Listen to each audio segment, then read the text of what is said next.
आपको बता दें कि देश में पहली बार कोई विमान बायोफ्यूल से उड़ा है। देहरादून से उड़कर जब फ्लाइट दिल्ली एयरपोर्ट पर लैंड हुई तो मोदी सरकार के एक दो नहीं बल्कि 5 मंत्री इस फ्लाइट के स्वागत के लिए मौजूद थे।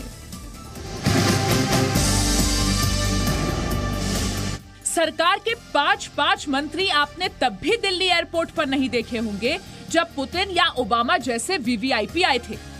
सुबह 9:40 पर देहरादून में इस फ्लाइट को फ्लैग ऑफ किया गया।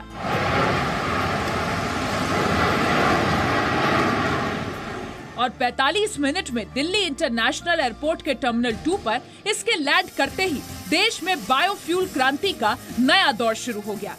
देश में पहली बार कोई विमान बायोफ्यूल से उड़ा।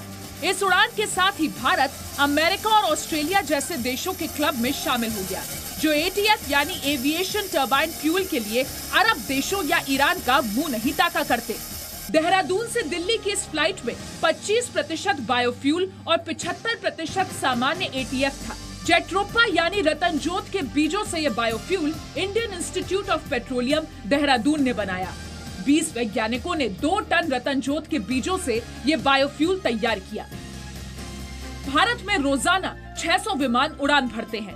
एविएशन इंडस्ट्री का फ्यूल बजट सालाना 30,000 करोड़ रुपए है।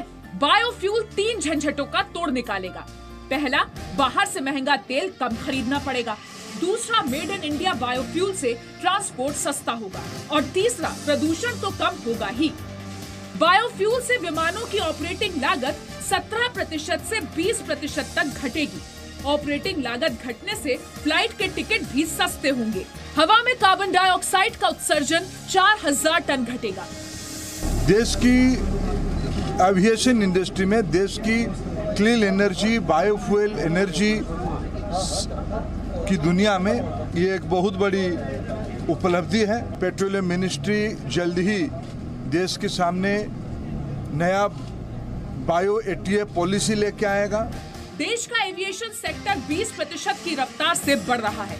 अनुमान है कि 2035 तक भारत की एविएशन इंडस्ट्री दुनिया में सबसे बड़ी होगी। सरकार के इरादों पर यकीन करें तो वो दिन दूर नहीं जब पूरा सिस्टम बायोफ्यूल पर होगा। प्लेन नहीं, ट्रेन, ट्रक और स्कूटर भी। देहरादून से मयंक राय और दिल्ली से प्रकाश प्रियदर्शी के साथ ब्यूरो रिपोर्ट, जी मीडिया।